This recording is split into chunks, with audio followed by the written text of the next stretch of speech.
Kitabu kinachofundisha uchawi ni Biblia. Sasa nataka niweke wazi, kila Mkristo mwenye Biblia achukue, afungue, angalie. Na hii nataka usome ujue Biblia inafundisha uchawi hadharani.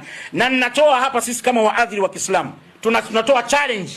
Kama kuna Mkristo yeyote, ni Gwajima au zaidi ya Gwajima, yeyote yule anayejiamini ya kwamba anaifahamu Biblia kutuliko sisi, aje akanusha iandiko au aitishe mjadala, aseme ya kwamba ile andiko halipo ndani ya Biblia. Uchawi Biblia imefundisha. Qur'ani, there is no single verse in the Quran that describe about witchcraft.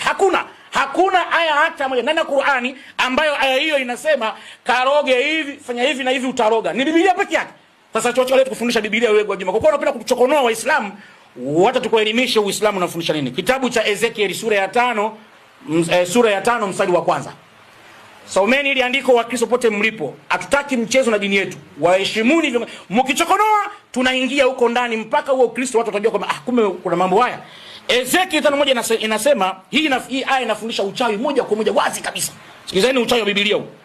Nawe mwanadamu, Ezekiel 5:1, nawe mwanadamu ujipatie upanga mkali kama wembe wa kinyozi ujipatie, ukaupitishe juu ya kichwa chako na ndevu zako. Biblia inafundisha chukua upanga, maana yake kiwembe, nyoa nywele za kichwa, nyoa na nywele za ndevu. Sikizani vizuri nyinyi watazamaji huko.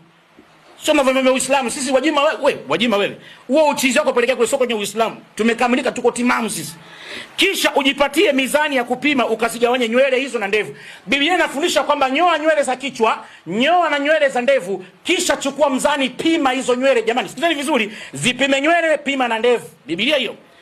Theluthi ya hizo utaiteketeza katikati ya mji. Wanakuambia sehemu ya theluthi ya nywele na ndevu nenda kachimbie katikati ya mji, yani katikati ya eneo. Kwa mfano kama unataka kuloga eneo fulani, nenda lile eneo pale katikati, nenda kachimbe kafukie, au nenda pale kachome katikati zile nywele na ndevu. Unazichanganya nywele na ndevu. Alafu inasema nawe utatoa theluthi na kuipiga kwa upanga pande zote 4. Alafu zile nywele za ndevu na zile za kichwa utasigawa sehemu nyingine. Utakuwa unapiga upande 4. Pa. Sikizani Biblia hiyo. Hiyo sio Qur'an, ni Biblia inafundisha ushirikina huu. Sikiza vizuri. Inasema ya kwamba utapiga pande zote 4. Alafu nawe utatawanya theluthi ya hizo ndevu na nywele ichukuliwe na upepo. Unaambiwa chukua tena sehemu ya ndevu na zile nywele, puliza. Zisipokuwa maana yake uzipulize, yani unapuliza, unaweka kama kwenye mkono, alafu unapulizia upande wa afu na upande huu afu. Biblia inafundisha ushirikina huu. Alafu inasema nami nitafuta upanga nyuma yake, nawe twaa katika zile nywele chache hizo na kuzifunga katika upande wa mavazi ya nguo zako. Biblia inafundisha kufunga ilizi. Unaambiwa chukua nywele na ndevu, funga katika sehemu ya nguo zako. Hii sio ilizi.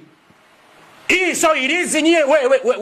We nani we askofu na unajipa sifa ya askofu, wewe unasema mashehe wachawi. Hii Biblia inafundisha sio ilizi. Unaambiwa chukua nywele na ndevu, changanya, kisha nyingine funga katika pindo la nguo. Hivi kweli unawezaje kufunga nywele na ndevu katika upinde wa nguo kama sio ushirikina? Huu ni uchawi wa wazi kabisa. Biblia, the most dangerous book ambacho kinachofundisha uchawi katika dunia. Tunakupateni challenge, mtupatie kwenye Qur'ani andiko moja ambalo linaelekeza mafundisho kama haya. Bado sijamalizana na wewe askofu Gwajima, ulijipatia uaskofu tapeli mkubwa katika dunia hii.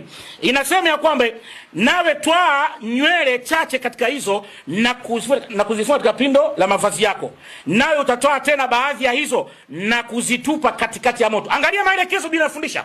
Chukua tena zile nywele na ndevu, changanya, kisha tupa katika moto. Maana yake unaweka na manuizi na kwenda kuchoma nyumba zote za Mbagala. Ndio maana Gwajima alikuwa anasema tunafyeka kila mtu, kwa sababu anajua ufyekaji wake ni huu wa ushirikina huu ambao unaofundishwa Biblia.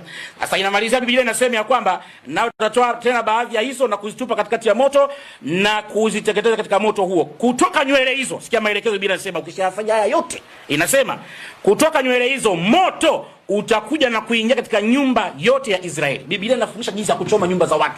Huu ni ushirikina wa wazi, wapenzi ndugu zangu wa Tanzania. Gwajima, haya mbona huwafundisha waumini wako? Biblia inafundisha uchawi hadharani. Nywele na ndevu changanya, funga katika pindo. Huu ni hirizi.